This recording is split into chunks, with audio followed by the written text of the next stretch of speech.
So I'm sitting here with all the projects that my students have finished. And because there's a pandemic, I can't give them very much choice. We're doing the truck project, and if you find something on my website that you want to do, okay, fine, talk to me about it. But most kids are just choosing to do the project that we're working on all together. But this has been awesome. It's my first time trying this project out. And, we add a motor to it. They got to wire the switch in there. It's been so much fun seeing kids get these going. And I was supposed to have a big mass send-off of all of these, and then the kids could take them home today. But my last class, they had kind of a fun day, and I was supposed to be the last class of the day. But apparently that got switched. Now they're all in the gym. So I'm not going to take that away from them. We'll just do what I was planning on Monday. Students started with cereal boxes, and we cut it, we folded, we glued, made cardboard wheels for most of these. Some students went ahead and we used the CNC machines in the back. Not very many kids are motivated to use that this year, and I'm not very keen on showing them. Other students have gone ahead and 3D printed some wheels. I think in the future, I think the first project that they make could be 3D printed wheels for a truck project like this, if they choose to do the truck project. This one's front wheel drive. And it's just been really successful in terms of helping kids do something different. They didn't all follow my exact instructions, which I prefer. What I like seeing are students who are sorting the stuff out for themselves and really trying to do something different. This is a dually truck. This one could look like a semi, I think. And there's letters like this where we were going to drive all these off in the parking lot right now. So you'll just have to wait for that video on Monday. Well, anyway, this is a great engineer project. My dream for this class is to have the engineers working on what they want to work on for their engineering project. And this could be take a couple of weeks. But then the designers, so I'm in the designer's window just because it's convenient to not really set up yet. The designers working on one project, the digital creators, maybe they're doing a stop motion video to get started.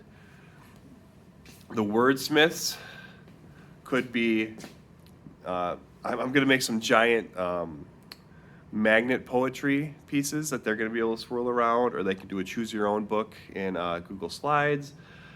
The first project for them could be curating quotes or a pop-up book. I'm going to try to figure that one out next.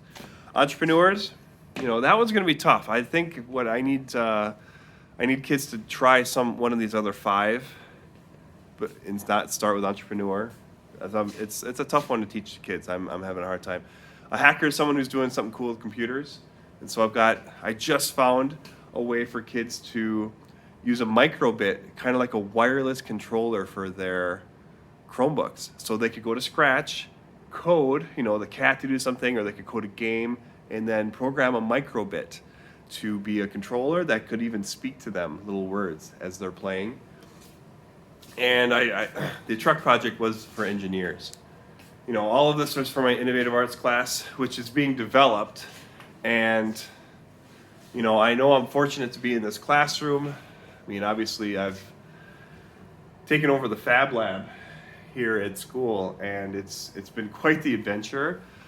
What's amazing is that I'm learning that it's not just about the machines. I started in this big room with these big fancy machines, and when I was still trying to teach kids how to use machines, I got really good at, okay, you guys are going to learn to use CNC machines. You're going to learn how to use 3D printers. We're learning how to use vinyl cutters.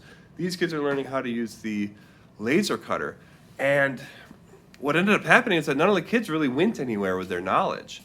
That they sat and they would do basically the easiest project they could, which is understandable, but they wouldn't challenge themselves to go to the next level. They would just sort of wait for the teacher to tell them what to do next.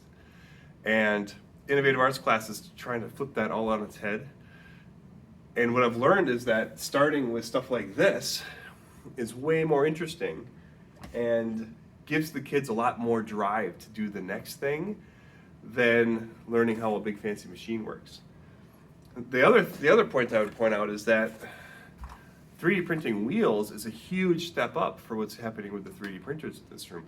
What was happening was kids were 3D printing the little ice cream cone or the little toy, that's tiny piece, and they weren't particularly thrilled, partly because we can't print it huge, but partly because it's just a toy. And they're middle schoolers, so they're a little too old for solid piece toys. And so they would use it and they'd think that they understand it, and they would just leave it behind at that point. They'd think it's passé, or, oh, I did that. It wasn't very much fun. And so if we turn these machines into tools that can help us create even cooler stuff like this, it's way better. So these were 3D printed. These were the fastest wheels of all to make on the CNC machine. Just a circle, a tiny circle that's the right size, align them, cut it. So the kids who made this are seeing what could be with a CNC machine better than any of the kids who were just putting words on a sign. So I started in this awesome Fab Lab. I spun my wheels for a couple of years just trying to help kids use the machines. And by the time they were in 8th grade, they'd used all the machines and they think, oh, well, I did that. I put a word on a board, or I did the thing that he told me to do, so I get it, so there's nothing for me to do. And it's the opposite. Once you see, oh, okay, hey, there's 3D pens in the back. Start decorating. Hey, there's all sorts of ways you can customize the thing that you're making. This person just did a wonderful job, but it took this person a really long time to figure out how to get the folds right on this M. I'm starting to figure out that it's not about the machines, it's about what you can do with them. I didn't think to have kids make wheels. I always thought they should be making, whatever they can to get started. It's better to make something that goes into a larger, more complicated project, even if the project is just made out of a cardboard cereal box. That's my thought for this week. I hope you're well, and let me know what your thoughts are. Bye.